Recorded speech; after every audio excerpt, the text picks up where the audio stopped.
नमस्कार, बहुत बहुत स्वागत है आपका TV24 स्पोर्ट्स में। और जुड़ गए हैं एक और अपडेट के साथ, और ये अपडेट है इंडिया वर्सेस न्यूजीलैंड से।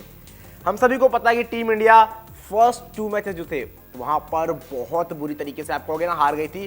हालांकि एक में आप बुरी हारी कहोगे कुल मिलाकर आप, क्योंकि जिस तरह से आप अपने होम ग्राउंड्स पे हार रहे हो, अपने घर पर हार रहे हो, ये हमने कभी एक्सपेक्ट नहीं किया था कि आप न्यूजीलैंड जैसी टीम से इस तरह से हारोगे। ठीक है, न्यूजीलैंड कोई खराब टीम नहीं है, कोई डिसरिस्पेक्ट नहीं है उनके लिए, लेकिन जिस तरह से वो श्रीलंका से हार कर आ रहे थे और बहुत खराब फॉर्म में आ रहे थे। और जब हम बात करते हैं इंडिया की, तो वहां पर उनसे बढ़कर कोई नहीं है। आप किसी को भी हराते हो, ऑस्ट्रेलिया हो, इंग्लैंड हो, अफ्रीका हो, कोई भी टीम आपके अगेंस्ट हो, बॉनी नजर आती है। लेकिन यहां पर जिस तरह से न्यूजीलैंड ने जबरदस्त प्रदर्शन किया, आपने उतना ही खराब प्रदर्शन किया यहां पर, और आप 2 मैच हार गए। अब हमको उम्मीद थी क्या तीसरा मैच आप जीतोगे, नहीं जीतोगे, एंड फाइनली आप यहां पर इस सीरीज में पहली बार लीड लेते हो न्यूजीलैंड से। आपको 28 रन की लीड मिलती है इस सीरीज में जब आप थर्ड टेस्ट मैच खेल रहे होते हो। लेकिन जिस तरह से यहाँ आप थर्ड इनिंग में भी न्यूजीलैंड को बढ़िया तरीके से ऑल आउट करते हो और बहुत ज़्यादा बढ़त उनको लेने नहीं देते हो। आपको जो टारगेट होता है आपका वो होता है 147। जी हाँ, 147 रन आपको बनाने होते हैं, which is not too far away. क्योंकि मतलब ठीक है, पिच के लिहाज से आप देखोगे, बिकॉज आप चौथी बैटिंग कर रहे हो, तो हम सभी को पता था क्रूशियल होने वाला है। लेकिन जिस तरह से टीम इंडिया ने अभी बैटिंग की है, अभी बैटिंग चल रही है, इतना क्रूशियल तो हमने नहीं समझा था। 6 विकेट टीम इंडिया गंवा चुकी है और करीब करीब 80 रन अभी भी चाहिए। जी हाँ, 50-60 रन हुए हैं, करीब करीब 60 रन के करीब टीम इंडिया अपने 6 विकेट गंवा चुकी है। जी हाँ, 6 विकेट आपने 60-65 रन पर गंवा दिए हैं, ये हमने बिल्कुल नहीं सोचा था। और ये 30 के पहले पहले आपके 5 विकेट गिर चुके थे। जी हाँ, 29 रन पर 5 विकेट आपने गंवा चुके थे। उसके बाद जडेजा की एक पार्टनरशिप लगती है, ठीक है, उसके बाद जडेजा अभी आउट हो गए हैं। अब इसके बाद वॉशिंगटन सुंदर, आपके पास सब बॉलर हैं। ऋषभ पंत खेल रहे हैं हालांकि, लेकिन अब किस तरह से कितनी दूर पारी जाएगी ये अपने आप में देखने लायक होगा, किस तरह से कहाँ पे मैच जाकर रुकता है ये। लेकिन फिलहाल आप बहुत, मैं कह रहा हूँ ऋषभ पंत खेल भी जाते हैं, फिर भी आपको दूसरे एंड पे भी देखना है। ऋषभ पंत आउट हो गए तो मैच खत्म ही हो जाएगा वहां पर। तो कुल मिलाकर आप बहुत बुरी तरह से फंस गए हो। आपके पास सिर्फ 4 विकेट बचे हुए हैं, सिर्फ और सिर्फ 4 विकेट। आप एक और मतलब क्या कहोगे इसको, जिस तरह से टीम इंडिया ने ये मैच खेला है, एक शर्मनाक हार की तरफ बढ़ रहे हो। और ये इतिहास में पहली बार होगा, अगर आप इस सीरीज को हारोगे तो कोई visiting team first time India को 3-0 से हरा कर जाएगी, 3-0 या फिर कहे सफाया करके जाएगी। इस तरह से आपका अभी तक सफाया यानी वाइट वॉश नहीं हुआ है घर पर, आप वाइट वॉश कराकर मतलब कर जाएगी न्यूजीलैंड, और वो रिकॉर्ड बनाने की दहलीज पर पहुंच गया है न्यूजीलैंड। तो ये अपने आप में बहुत शर्मनाक चीज़ है कि आपने कितना खराब क्रिकेट खेला है। मतलब किसी भी तरीके से सोचो किस तरह से आप इसको वो कर सकते हो। मतलब ऐसे अगर मैं स्कोर की बात करूं तो किस तरह से आपको साफ तौर पर नजर आए हैं। चाहे आप रोहित शर्मा की बात कर लो 11 रन, इसके बाद विराट कोहली 1 रन, सरफराज खान 1 रन, इस तरह के स्कोर आपको नजर आए। शुभमन गिल 1 रन।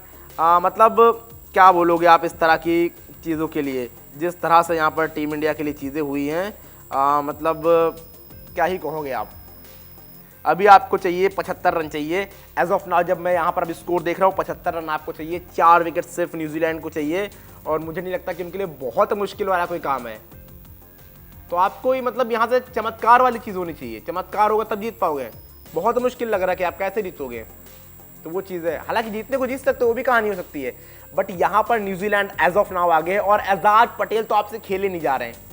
मतलब भाई वो बंदा, आपको 2021 की अगर मैं कहानी बताऊं, वहां पर वो आता है, वो 10 विकेट ले जाता है। इसके बाद आप पिछला मैच आपको याद होगा, सेंटेनर को आप पता नहीं क्या बना दे रहे हो उनके। अगर न्यूजीलैंड क्रिकेट के इतिहास की हम बात करते हैं या न्यूजीलैंड क्रिकेट टीम की बात करते हैं, तो डेनियल विटोरी वो प्लेयर रहे हैं जो one of the best spinner माने जाते हैं न्यूजीलैंड के।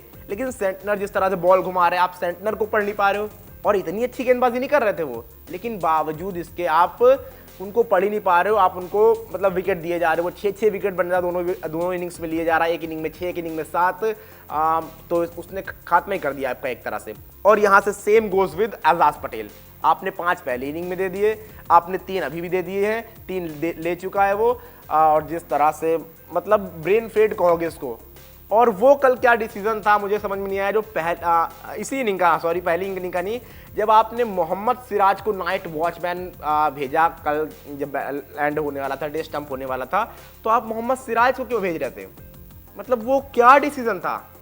किस तरह से आप इसको जस्टिफाई करोगे? तो कैसे जीतोगे आप?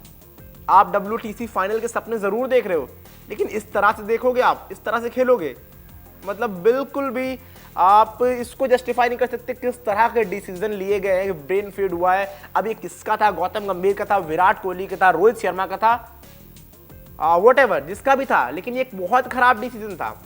आप विराट कोहली को भेजो, आप देख रहे हो बॉल इतना इतना घूम रहा है, मतलब शुभमन गिल से खेला नहीं जा रहा, रोहित शर्मा से खेला नहीं जा रहा है, विराट कोहली से खेला नहीं जा रहा है, और आप किसको भेज रहे हो, आप भेज दे रहे हो साफ तौर पे वो मोहम्मद सिराज को, कि मोहम्मद सिराज जाओ और आप इंडिया को बचाओ।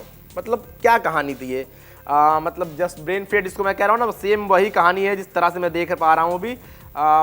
किस तरह से अब टीम इंडिया आगे बढ़ती देखने लायक होगा, लेकिन फिलहाल टीम इंडिया के लिए चीज़ें बहुत ज़्यादा हक में नहीं जा रही हैं, और बहुत ज़्यादा आप कहोगे ना कि टीम इंडिया अपने आप को अंडर प्रेशर खुद से कर ले रही है। जिस तरह से शॉट सिलेक्शन हो रहे हैं, जिस तरह से सारी चीज़ें हो रही हैं, मतलब यही चीज़ें आप देखोगे कि टीम इंडिया के लिए मुसीबतें बढ़ती जा रही हैं, और अब किस तरह से यहाँ पर टीम इंडिया इससे पार कर पाएगी ये भी देखना होगा, और क्या नहीं कर पाएगी, बिकॉज अभी शॉर्ट शॉर्टी नहीं है। अभी तो न्यूजीलैंड बहुत आगे है आपसे, 75 रन आपको चाहिए, सिर्फ 4 विकेट आपके पास बचे, कैसे जीतोगे मुकाबला। बाकी आप बताइए क्या लग रहा है, क्या टीम इंडिया कमबैक कर पाएगी या न्यूजीलैंड जिस तरह से हावी है हावी रहेगा। जो भी आपको लगता है जल्दी जल्दी कमेंट करके बताइए क्या है आपकी राय।